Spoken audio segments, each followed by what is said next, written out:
He immediately called me fully angry, saying, I have been very clear, no scrollers must run. No scrollers must run. Really? Because the interview must not context will be lose lost. its context. Yeah. Tendulkar also was very aware of the fact, in a very real way, of the impact he has on people and how important he is to people. He just put his hands in his head. See, he's sitting with the back-end engineers and looking at their coding. Nice. I'm like, here's a guy with sort of almost 1,000 international My God, wickets. really? It's in the air. It's a 6.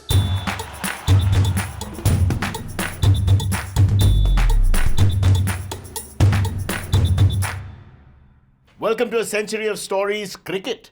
Brought to you by IDFC FIRST Bank, now recognized by Forbes among the world's best banks of 2025. When we talk about world's best something, we've got one of the world's best journalists, and he's forced me to say that, Gaurav Kalra. Yeah. Thank you for saying that, Yeah. Cyrus. I Yeah. mean, I will pay the fees to you that we agreed on. Come on, just because the bank's behind us, we don't have to talk money. But today's topic, I think, is going to be a little up your alley or up your sleeve, and that is Backstage with Cricketers. Yes. I've come up with this great title because I work very hard on the show, and I think it's a beautiful title. Yeah, your commitment is My just, commitment. And it's very important to have labels in this clickbait era and all that. So Yeah. we have the label of Backstage with Cricketers. Because you're the guy who actually gets to, you tour with the team, you see them up front, up close. You also get to talk to them sometimes about more than cricket. Yeah. And then you get to observe them from close quarters. So I think your perspective is quite holistic in that sense. You'll be able to tell us much more than, let's say, the statistics that I know of Sachin Tendulkar. You will tell us more about the man, the myth, and the legend. Yeah, I mean, the one of the great joys of this life, Cyrus, and I think, I look back on this time and growing up, I mean, of course, you grew up a lot earlier than I did, but 5 days. Yeah, but A week. growing up, some of your heroes and some of the people that you admired watching, like when I was growing up in the 80s, you remember, Cyrus, there was this whole thing about SMG versus Kapil. There were two camps. Oh, yeah. You were either in the SMG camp Yeah. or you were in the Kapil camp. Correct. Now, I was firmly in the SMG camp. Yeah. I was growing up like a complete SMG fanboy. Yeah. And I remember a charity game at Nehru Stadium in Delhi. That wasn't a cricket stadium. You've been there. Jawaharlal Nehru Stadium is an athletic stadium. Yeah. But there was a charity game. SMG came for that charity game. I must have been 13 years old or something like that. And we were all standing around and waiting in line to, at the time, autographs. Nowadays, I don't know if kids even know what autographs are. They all want They just ask you to press your number into their phone. Yeah. They all want selfies and things like that. And we all waited in line, and I waited for a very long time to get this signature. And he was lovely, gracious with everyone, signed. And he took my pen. And when he finished the autograph, he gave me the pen back saying, here's your pen. And I remembered that forever. So here's your pen. This is what made you into a journalist. No, he said, I remembered I spoke today to Sunil Gavaskar. Yeah. And years later, when you have this opportunity to be in scenarios in which you get a chance to talk to him, first name interview basis. him, Yeah. and he was a studio analyst when we were in the same sort of ecosystem at the time. He was our studio analyst, so you work with people like that, and you think, this is a very lucky life where you get to interact with them. And so, some of them are difficult people, some of them are wonderful people, some of them are people that you want to have long-term equations with outside of work as well, if they allow you into that world. And some of them, of course, you kind of work with and then get away I think from. what you're saying is fair for anything in the world. Yeah. If you a bunch of human beings, whether you admire them or not, they will be varied. Yes. You'll have, I won't say good and bad because that's ridiculously stupid to use as labels, but they'll be very different in their personalities, and there will be some forthcoming and some less forthcoming. I Yes, think that's- absolutely. How do you rate me though before we start the actual episode? Oh, I mean, you are extremely Between difficult. SMG and Kapil, where would you put me? You are extremely difficult. I know you've made life so difficult for all of the production staff that you've ever worked with. Yeah, my demands. Legendary stories of the kind of food that you want, the temperature you want your drink at, and all of that. I know there were 2 cases against me for removing clothes anywhere I could in the studio. Well, you work hard on this, so. Yeah. I just need the AC. But let's get back to the cricket. Let's keep the ball in the corridor. So we won't have time to do everyone because he's spoken to so many people. We're talking about cricket teams from across the world, we're talking about legends from the past, present, future as well, under 19 boys, things like that. Give us maybe, we'll see how many we can fit in, but you mentioned SMG, something, maybe you should start there.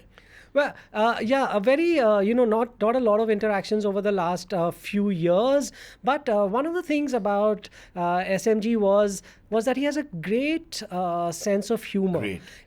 Extraordinary. And a great mimic. Yes, a great mimic. That's Yeah, exactly what yeah. I was going to come to. And once he is in sort of company he's happy with, or people that he Oh, yeah. gets to He know, lets it rip. then he becomes one of you. And my first memory of actually working along with or in the same space as him, I was a young producer at Transworld International. You remember we used to have the rights to produce it, and he was a commentator. And at the time, he used to write a column, which I think continues to this day, but he used to write a column for the Sports Star magazine. And he would write it longhand. So, not type it out or whatever. He would write it longhand as kind of the assistant producer on the broadcast. Then you had to type My job was to get it faxed. You remember there was such a thing as a fax machine. He would write this column while on commentary duty and finish his column. And then the lead producer, I would have no access to him. The lead producer would come and say, this is SMG's column. Please make sure that this is faxed to this number. And I would just run down and fax his column. And once I'd done that, and I said, I sort of happened to cross him at the time, and I said, sir, column is done. And he said, oh, well, thank you very much. And then he did thank you in the Viv Richards way. He went, thank you, man, thank you, man, thank you, man. And he walked away. Western accents are his favorite. And I can't do it at all. Yeah. But Thank you, man. He does it. He does it so well, and he's got this lovely demeanor about him. And now, I've had very limited interaction with him in the last few years, but I see the little clips on social media. He's very good with children, so he continues to have that zest for life into his 70s, and it's wonderful to see. Yeah, I mean, the latest anecdote that I can think of is the stupid remark when Rishabh Pant throws it away in Australia, and then when he makes that century in each innings, and he says superb, Yes. and they put it together. It's Yeah, really nice. and you could tell that it comes from a place where he's where he can almost take a joke on himself. Yeah. And that's But really look, end good. of the day, he's because- SMG. He's allowed to Yeah. say what he wants. When you have legend status, my own belief is that you don't mess. They Yes. do what they want. We just accept it. Yeah, Good and bad. and just this sort of if he was in a room full of people, the SMG would make sure that everybody in that room was acknowledged and also have this sort of lovely warm interaction as much as possible. I remember when my son was born, and at the time he used to be on our shows, and when my son was born. He asked, there were replacement anchors on the day, so he asked why is Somebody man else on, there, yeah. So he said, oh, how lovely! Please give him my love and my blessings. Someone, just a small gesture of that kind, where you think of someone as not just a fellow worker, but as I have a very quick story before we go to the next cricketer. I remember when I was a little younger, at an airport, he called my name out. yeah. I can't hear the feeling. First name, Cyrus. And he had some joke about Parsis he wanted to share. Yeah. I just interacted a few times with him. But, I was like, I couldn't think, man you grew up watching batting alone for India. Yeah. And then he's calling you by your first name. Almost like we're colleagues, Yeah. And that feeling in your heart, like, am I worthy? And I think some of this is something that you really grow to appreciate about people, because there are excessive demands on their time. Yeah. And now in particular, you see with people who are in the cricket ecosystem, that because of the nature of social media, because of the nature of people wanting to be in pictures with you, etc., there's so much demand on your time. Like this is one really endearing quality also about Harsha. He has this great presence, this great stature in sort of the world. He's been doing this for years altogether. 90s, yeah. But he has this sort of real ability to connect with everyone individually. So if you'll take a picture, he'll be there present in that moment with you. If someone spots him at an airport and looks at him and says, hello and something, he treats everyone the same. He treats Harsha has not let anything go to everyone the his head. same. Yeah. So it's good to be around people of this kind. Yeah. All right, let's go into our cricketers now that you've interviewed and spent time with, perhaps a later generation, post SMG. Well, actually, we do have Viv Richards, my favorite, my all-time favorite. So that goes back to that generation.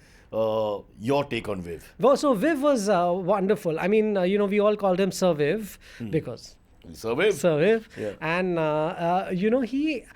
So here was a very interesting person who had this aura, but would never allow that aura to be part of his personality. Just But naturally. the physicality that he has, it was Gaurav, just, yeah. is still there. I know he's leaner now and the Yeah. hair is less and all that. But when he enters a room, there's a vibe. You know, Yeah. like this guy has come in, the prince has come in, the king, as we used to call him. Yes, then, king.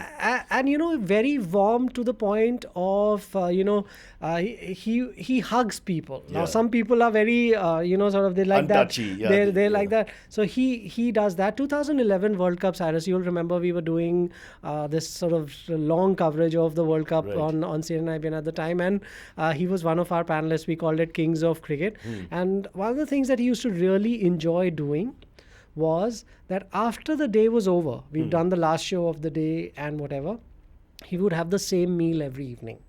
What He was the would- meal? The meal was rice and chicken. He just loved it. He Yeah. probably just loved it. And the thing was that everyone who would walk up to him would get an audience. Yeah. He had this sort of limitless ability to joke, laugh, constantly be sort of happy to chat with people late into the night. Like again, typical West Indian, late start, late finish. You're saying late start, but the start was in India, the 192, which started it off for him. So India is Yes. very special for him. Yeah, He's no, got 7 or 8 test centuries against India. Yeah. Which is for Yeah, that so time fantastic. So I wonder how he would get up in the morning and make sure that he would still get all of the runs. No, I'm thinking he that would have got did. 15, but because of the late nights, Yeah, probably. lost a few. Probably. How was he with you? How would he talk to you? Very, very, very nice. And in that 2011 World Cup, I remember there was we would always sit around in the evening, and he would every day identify a target. Like I'll rip this guy. So he would find that target and then find like a little weakness to sort of make fun of, whether it's your hair, whether it's the way you're wearing your pants, But all whether in it's good- the good way fun. all in good fun. And I remember. What did he say about you? I don't think that's. It's not allowed? That's. But I remember meeting him for something. I think 2 or 3 years later, and there was like a bunch of people that he was meeting, and he immediately kind of saw me and said, "Oh, I still remember that 2011 World Cup. You guys were so kind to me. Instead of the 5 minutes that have been allocated to you, I'm going to give you 10 minutes today." Oh, wow. Yeah. So we had this sort of a long conversation after that. But again, I think the generosity of spirit is what came through with Viv a lot. And still, we just interviewed him for our podcast some time back. And after so many years, retired in 1992. Yeah. After so many years, still has that, aura.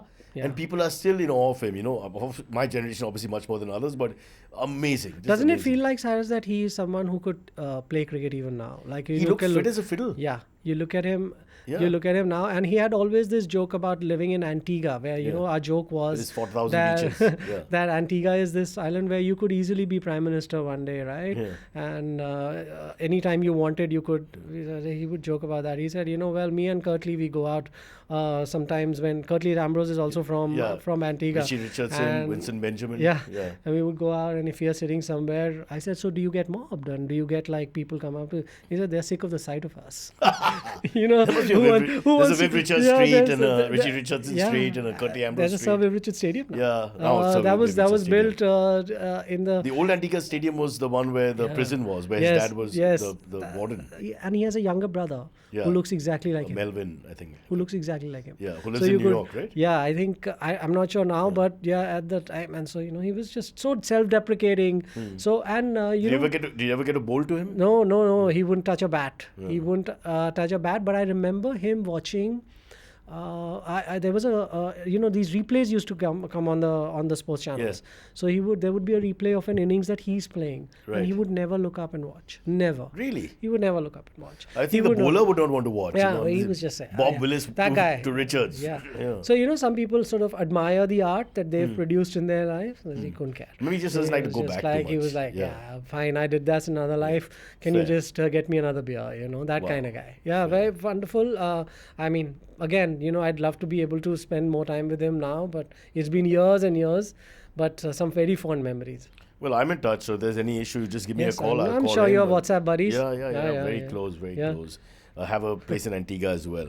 Let's move on to the next big name. I'll let you choose now. From whoever you can remember. You probably can start with the 90s when you started off? Yeah. Well, I mean, some of the greats, obviously, of Indian cricket. I think those are the people that you want to look back on with a lot of good memories. I mean, still remember. One of the things, for instance, Anil Kumble is someone that people look at as a sort of stoic. And you have a nice relationship with him, right? Yes. Because he came back to our studio.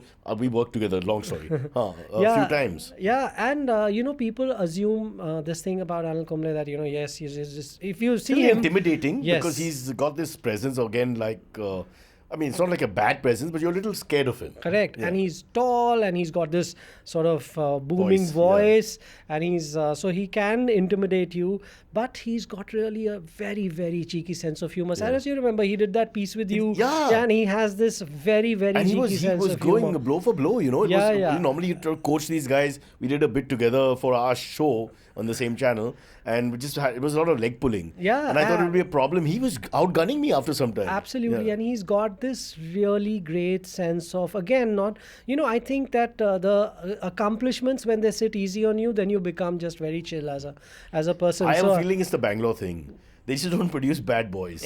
They're all just well behaved. And I Yeah. can't think of a single one. So he was like this. I remember being in a. He had just finished his stint as the president of the Karnataka Association. Remember, he had been Yeah. there, and that when that stint ended, a new group came in, and they were sort of the replacement group. So there was a little bit of there was some reporting at the time that they. So I met him at the Chinnaswamy Stadium. This is when I used to live in Bangalore, and he was there. So I said cheekily, "Do they allow you in now? Because Wow. you are you are part of the other faction." You bowled your He said- faster one, is it? Yeah. So he looked at me and he said, "Yeah, they allow me in. Not only do they allow me in, but yesterday, one of the sort of guys who's been working here for very long looked at me and said, 'Namaskara, sir,' or something." And Anil does the action as well. But then he looked around quickly to see, I hope no one's noticed me. seeing you showing respect. Noticed me speaking to Anil Kumble, and he had a real chuckle about this. Like, he continues to he has a great love for wildlife. Photography He's also. a if I'm wonderful correct? photographer, a great love for wildlife. Is it and true he actually goes deep into the Mysore forests and all that Absolutely on his own true. and Absolutely spends true. hours? Hours, and shoots the most beautiful pictures. So in the last conversation I had with him, I've worked with him till very recently, and I told one of the things I said to him, why don't you do a book of all of these wonderful pictures that you've taken over the years? I got a name for it. Birds by Kumble. or something to do with Jumbo or something, And he's intrigued by the idea, I think, but he's a perfectionist. So if he was going to do a book, he's going to do it he's going to make sure that he gets, if there's a picture missing, he will go out in the forest and get it. He'll oversee it himself, and he's very much a details guy. Like, there are some guys who will not. Is it fair to say he was amongst the first to use data and all that? Absolutely. He's very into his, research and data and checking out absolutely. inputs from technology which others had not yet, got accustomed to. Even today, and has and if, for instance, Cyrus, you were to run a company, right, or you were to run a business, some people would have like a oversight on that. Anil would have in-depth understanding of every little process in that. So I remember one of his managers once told me that he just put his hands in his head. He's sitting with the back-end engineers and looking at their coding. Oh, nice. And I just can't get him out of the office. I'm like, here's a guy with sort of almost 1,000 international My God, wickets, really? just kind of so devoted to what he's building now that he wants to be involved in every little piece of it, which is wonderful. This is why he became the bowler he did become, in the sense, because he left no stone unturned. Yeah. Seems to be his style Yeah. to make sure everything, the T's are crossed, the I's are dotted. Absolutely, absolutely. And as a personality, quite cheeky and quite naughty, as very few people know, and easy to work with. Very easy to work with. Very aware. If you have a difference of opinion on cricket with him, how would he react? He would let you make the argument. And he would have the argument with you. And I think sometimes one of the things I think that helps is this sort of evolved mind, because over the years the theory has been solving problems, right? You don't solve problems just because you have a thought on it. It's a collaborative process. So he takes out the ego and he's having a thought collective. Bowling to him was similar. It was about solving a problem, right? As look at this problem in front of my eyes. Okay, this is a flat track. This batsman looks like he's settled in. How am I going to solve this problem? His approach to everything subsequently also is that how am I going to solve this problem? And that's I think served him well in all of the work he's done outside of cricket after he's finished playing cricket. But you can have very, very deep cricket conversations with him. Ultimately, he's always right. Okay, let's go on to the next. Did you interact with Sachin a lot? Not a lot. Again, someone who kind of is distant. But again, here's someone who is very different to Viv, because Sachin's a much more quieter, introverted person. But also because people who know him better, I don't know him very well, and I never have claimed to, but I always remember this, Cyrus, very fondly. 2009, Sachin completes 20 years of playing international cricket.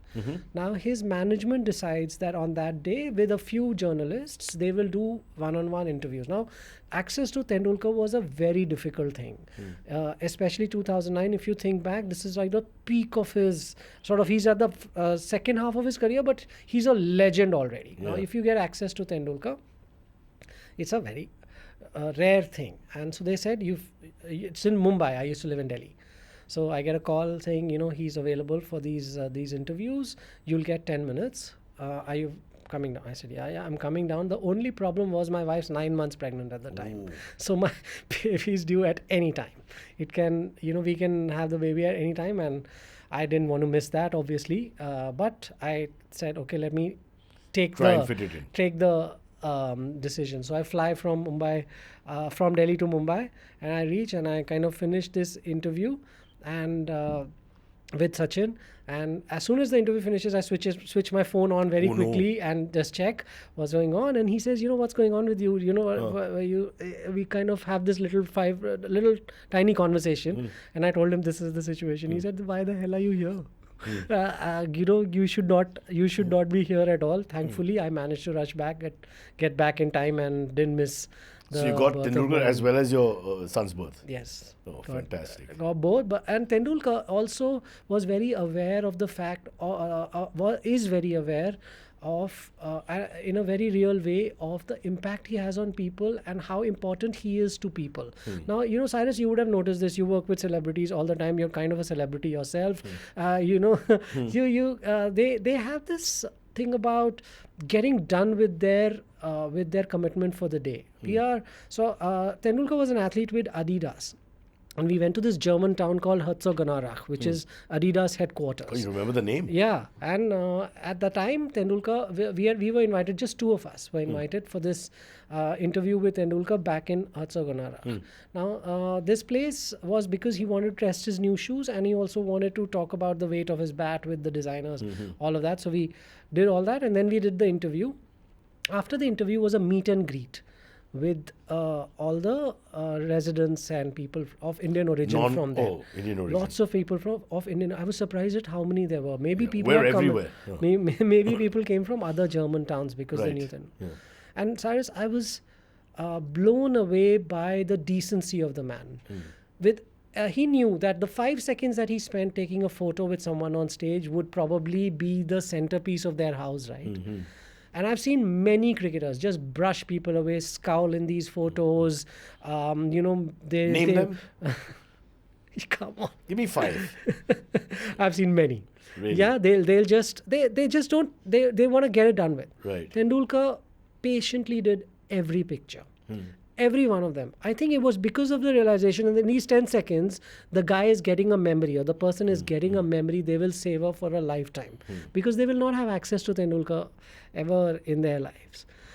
And he did every one of these. I think it took a good 90 minutes. He My didn't God. move from that stage. He did. Everyone said thank you, and moved on. And even today, he retains that sort of innate decency. I think it comes through in everything that you see him do. That's a big deal. Yeah. It's an Indian thing also not to do it, I suppose. Yeah, To some absolutely. extent, yeah. Yeah, absolutely. But if you were It's walking on strength. the road, will Sachin recognize you and say, "Hey Gaurav, what's up? Kya haal hai?" I hope so. Oh, Kaizala. I hope so. The last time I met him, he did say hello. Yeah. So I hope so. But now I'm graying and olding, and I love it when the famous people call you by name. I just feel for a second we're like brothers, you know. I mean, I and then think- of course they go in their BMW 7 Series and take off and we go find rickshaw. a lot of people are happy when Cyrus Brocha calls them by their name, No, right? that's just people I owe money to. Let's focus more on because we can't put everybody in. I'm trying to think of who would be the right 5, 6 that we could fit in here. Yes. So in that same era, we had Anil, we had Sachin, somewhat the same era, exactly the same era. Yeah. Rahul. Yeah, Rahul, I've had more interactions with over the years. He's also media friendly, right? Yeah, but very, very cautious in his early years when he was playing cricket. And I think he was so. I remember we were doing an interview here in Mumbai, and we finished doing that. And it was one of those sort of brand alignments. So the brand was present at the interview as well. And we finished doing the interview. And Rahul told me after that interview that, listen, none of this, and this is at the peak of his cricket, none of this should go out unedited. It should go out completely unedited. So he wants it start to finish the way it was. So because he felt like in television interviews, context was lost if you cut this. I think that's a fair point. Yeah, and I said fine.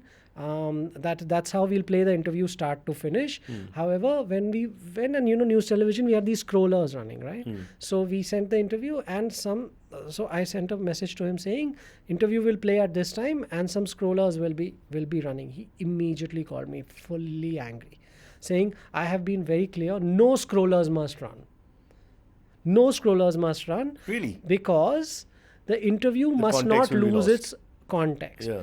And obviously, and when he was in a sort of stern kind of where you back off, felt the sort of his anger come through. Over the years, he really. What did you do, but? I took the scrollers out. Oh, it took- Yeah.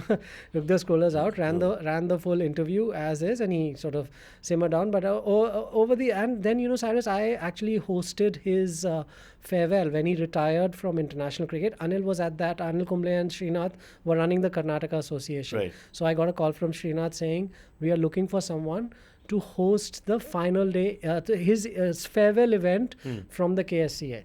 So I get up on, that's one of my most cherished memories as a sort of broadcast professional, whatever you want to call it, going up and hosting the event where all of the Karnataka greats were present. His wife was there as well. The whole family was there as well. And such is the family and how, that his mother, who's an artist, had a prior commitment. So on the day of his retirement, she didn't come for the felicitation because she had to travel elsewhere. And I sort of hosted this wonderful event. All the greats were there: Erapalli Prasanna, Syed Kirmani, GRV, all of that, and on stage. And he told these stories, and he had really eased up. This is 2012. He had really kind of that sort of almost concern for what is going out from him had really come down. And the last one was at the Paris Olympics last year. He came to Paris to do a event, and I was moderating the event. And in the middle of the event, Cyrus, he felt very hot because Paris was burning. But he sweats a lot. There's a panel going on and we're sitting, and he said, this is very hot. He gets up. There's a huge crowd there. This is in a location in, there was an India House location. It was a huge crowd. He gets up. He's wearing kind of this very heavy suit and he's sweating. So he gets up, removes it, and there's hooting and people are going crazy, And one of my co-panelists, he turned around and said, "Are we going to get a Dada moment here? Are you going to take your shirt off and swirl it?" And he was just like this beetroot, embarrassed because doesn't like the attention. But it was hot. And I said, towards the end, I said, it's a day of it's Instagram, time of Instagram. Why don't you let that shirt also travel into the audience? He said, "Oh no, that's not happening." But yeah, lovely man. Defensive Everything prod.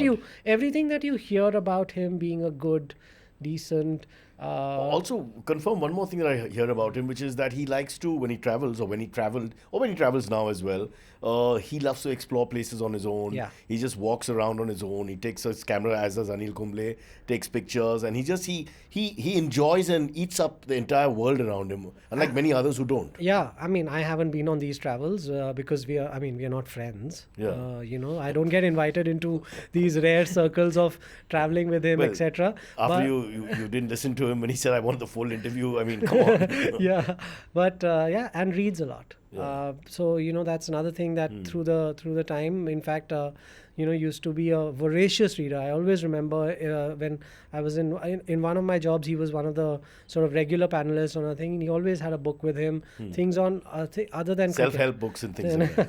I think a lot of sort of books on I remember philosophy and things like that. He's a deep reader. I think that helps, Cyrus. You get so consumed, and sometimes one of the sort of learnings I've had, or at least observing these people, is that if you are obsessed with cricket, you become a slightly boring person.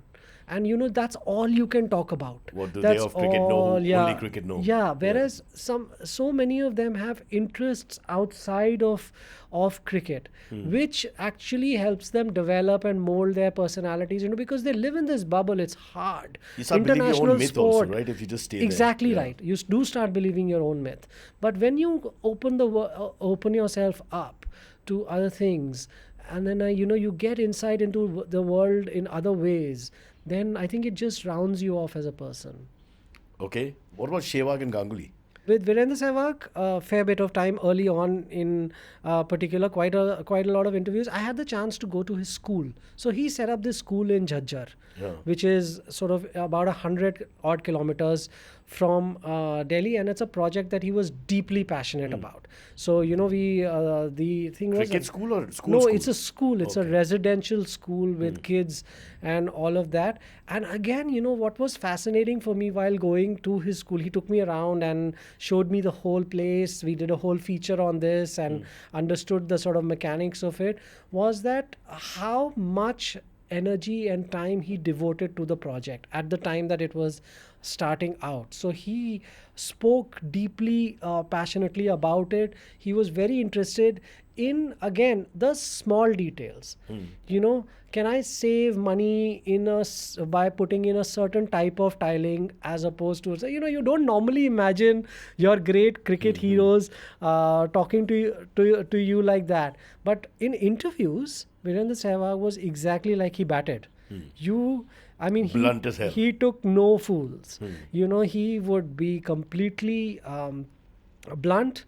He would see something and he would call it as he saw it. If you remember, for instance, Cyrus, this wasn't with me, but if you saw his assessment of India in the World Cup final, a lot of people, that 23 World Cup final, which a lot of people's assessment was that, India had played so well and they had this bad one day.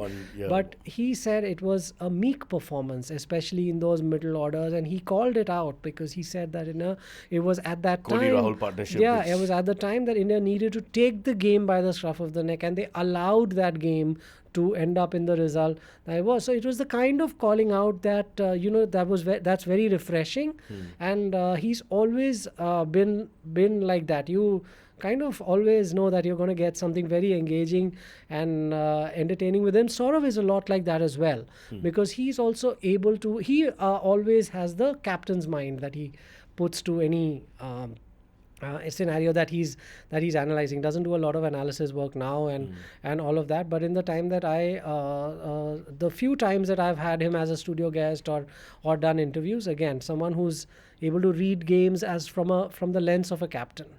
Yeah. But of all these guys, who would be your favorite to do analysis with, if you had to choose one? Two: Ian Chappell and Martin Crowe. Please These tell us. these were the people that I found the most interesting to always work with from a studio analyst, I guess, point of view. Ian Chappell had this great ability to we did a really long interview with him once about the skill of broadcasting, about being a commentator. Decades as a commentator. And the insights that you pick up, because one, his ability to completely divorce himself from his earlier life of being a Australian captain of the kind that he was, and to look at the Australian team in a fully objective manner. I find that Indian analysts find that difficult to do. Ian Chappell was very different. He was able to look at it from the lens of a hard-nosed observer. One was that. The second was his ability to read the game of television. So he has this sort of amazing talent to kind of pick up little nuances. So he would tell you, this guy is going to get out to the googly. Just watch, he's going to get out to the googly. Lo and behold, the guy is getting out to the, he's struggling against the leg spinner, moving a googly. Martin Crowe was very academic, almost like an executive producer on the 92 World Cup also gave us a little glimpse into what his mind was like. Opening with the spinner, etc., doing things that nobody ever thought of. Exactly. And the thing that interested me was, I think once you finish playing and you become this sort of studio analyst, Cyrus, you feel like the only thing you have to contribute to is your comments on a show, right? You get asked a question, I answer that, I apply my mind to it. Martin would get involved with every aspect of the show. So he would have an input into graphics. He would criticize you on the selection you've made, on the pictures you've chosen. He would then write a long... So it wasn't just that he's verbally told you and gone. He's written a long email which explains the show, breaks it down. And, we turned around and said to him, we are really grateful for this because some of it was critical to us. It said... you guys are not, I don't agree with the way this show was done. I don't agree with the way that show was done. But you don't need to use this graphic at this point. Things like that. But you could have been very grateful because he's doing the work of 5 people and you're paying him only for 1. Absolutely. The skill of talking. Yeah. But how are they as personalities, both of them, with you? Ian Chappell was one of the boys. Always one of the boys. And one of the boys with the sort of lowest ranking member on the production to the editor-in-chief. One of the boys with complete everyone. Completely personality. Would go out drinking with anyone. Absolutely with anyone. Would he pay? Pay for everyone. Oh, how sweet. Pay for everyone. Why didn't I meet him? Before. So we went into a pub in Bangalore. We were working in Bangalore. We went into a pub in Bangalore, and Ajit was with us. Ajit Agarkar was a good friend of yours. And the pub so happened to be playing the innings of Agarkar at Lords, where he got 100. Yeah. It was no Gavaskar, no Tendulkar. Only Ajit Agarkar. And they were playing, and Ian was with us as well. And we are sitting, and Agarkar is batting, like the highlights are going duck, duck, duck, and he gets to his 100. And Ajit, he's a very soft-spoken. You have to get to know him before he... Correct. And he turns like this color of beetroot red because as the 100 comes up, the whole pub is aware that he's there. They're clapping. And Chappell is doing that with him.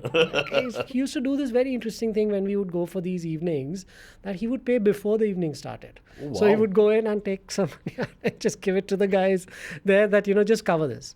And just gregarious in that way. Martin, very unfortunate that he passed away as early as he did. He had this sort of deep answer, and I had a very interesting project that I wanted to do with him, Cyrus, and we discussed this at length, which never quite happened. We wanted to recreate 1992. You just referred to that with memories of in the World Cup in 2015 in Australia and New Zealand. So it was the connect was that the World Cup's coming back to this part of the world. 92 was this great story of New Zealand going and doing as well as this. And the idea was that he would be the sutradhar, the guy who tells the story. We would be the producers, and he would meet every one of the people so Deepak Patel, Ken parallels between the Rutherford, 2 teams. And he would tell the story of this great run that New Zealand had in 1992 through the eyes of the players that were involved. Andrew Jones, and that whole Gavin Larson, the whole lot. Yeah. You remember Dibley Dobley, Rod Latham, all of these guys, and we would drive through New Zealand, and he would and we would tell the story. We all got our visas, everything, but just as we were going to leave, we got news that the cancer returned. and he was not allowed to. He was not going to be able to go on a road trip. So I still have the visa; it remains unused, and he made it to the World Cup final because New Zealand got to the final. True. But then a few months later, he passed away. So I think it's a big loss to cricket because he was a thought leader. Remember, he was the precursor to the T20 generation. He created Cricket Max. I think tell people about that because I don't think everyone knows that he was in many ways like the prototype of what he was have today. he was the main thing, I think, whatever designation, but behind Sky New Zealand, thinking through. And if you remember, broadcast from New Zealand used to be wonderful, Cyrus. Great commentary. Except the timing, Gaurav. But I mean, those days I would come home when the match would start. Correct. And the quality of the coverage, obviously, the country is so beautiful. The lighting is great and the grounds are small. Yeah. And he was the man who designed a lot of that coverage, but also thought about Cricket Max as this sort of entertaining product where, I think you had straight lines where you got 8 runs instead of 6 if you hit it in a certain zone.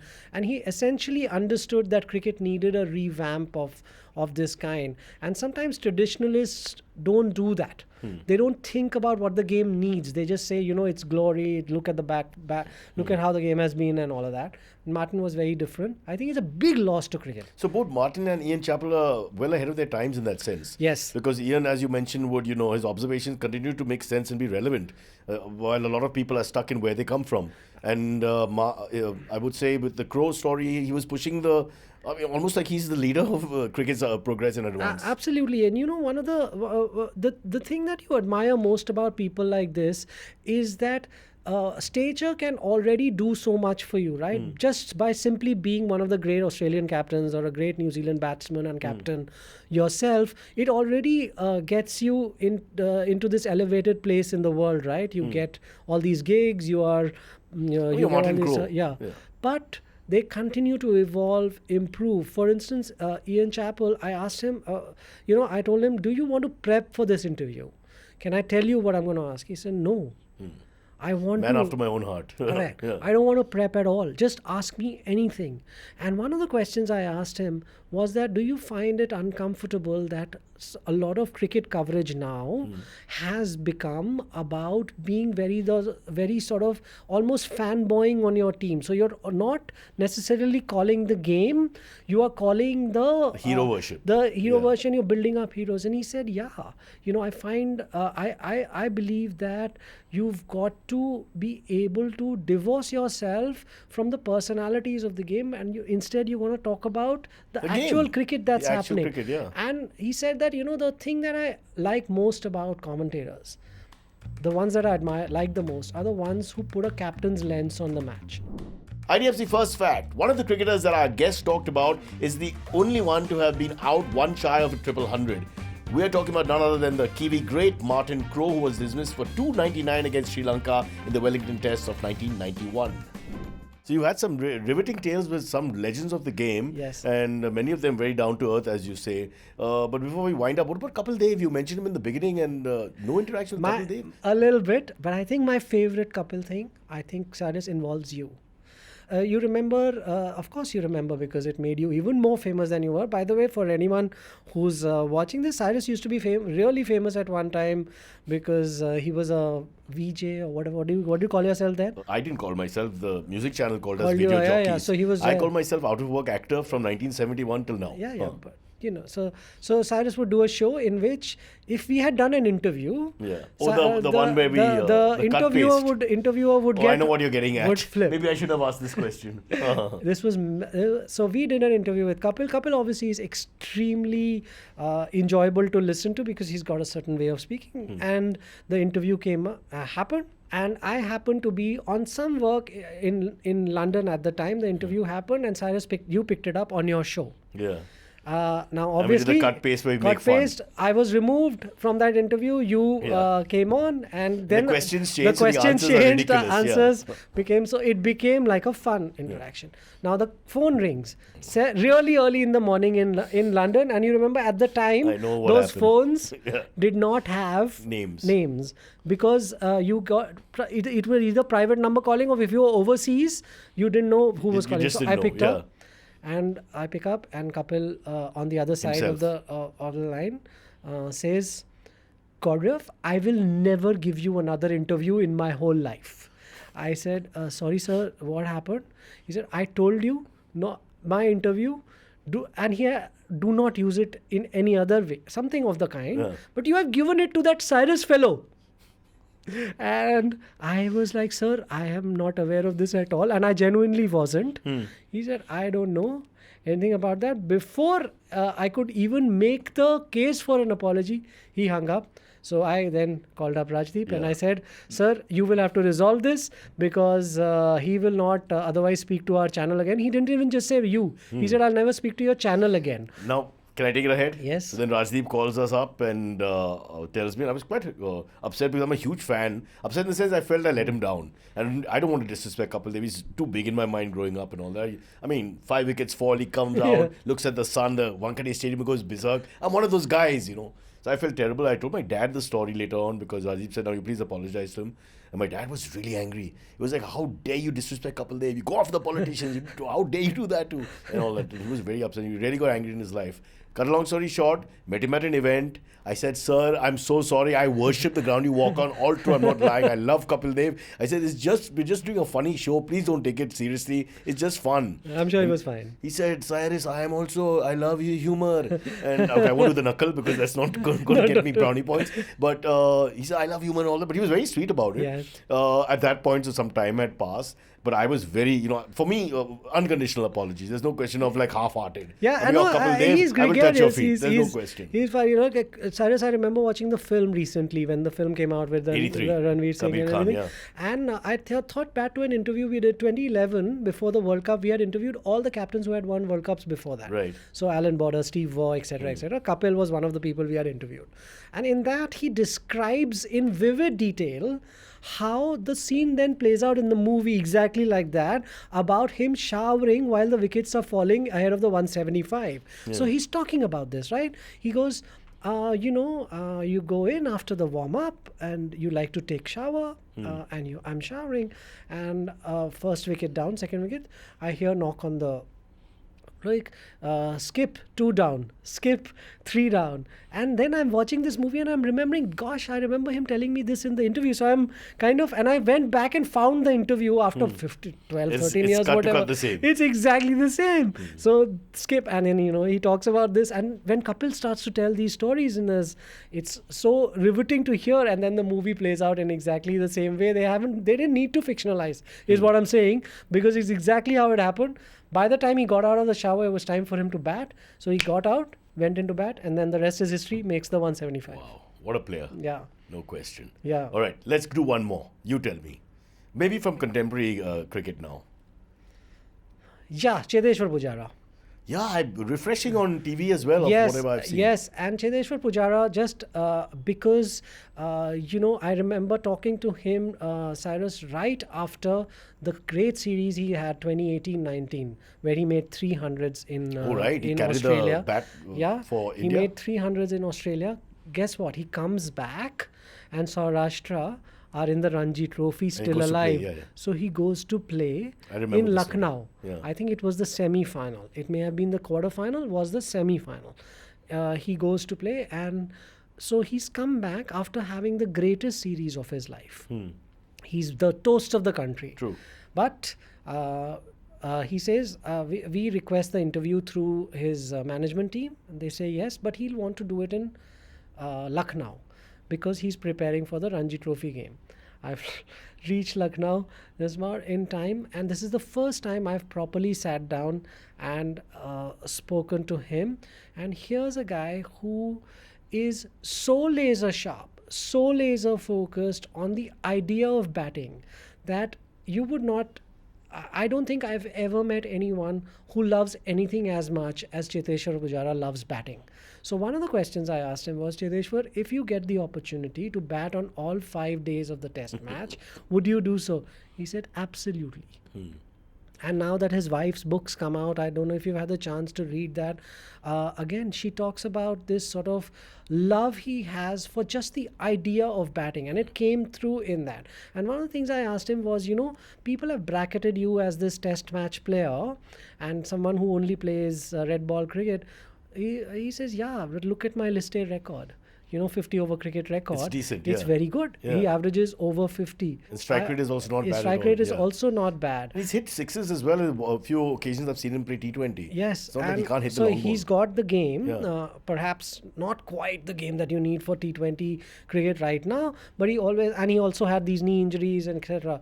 But again, endearing to the point of charming, but also extremely real. Nothing, absolutely nothing about him is like an image that he wants to portray.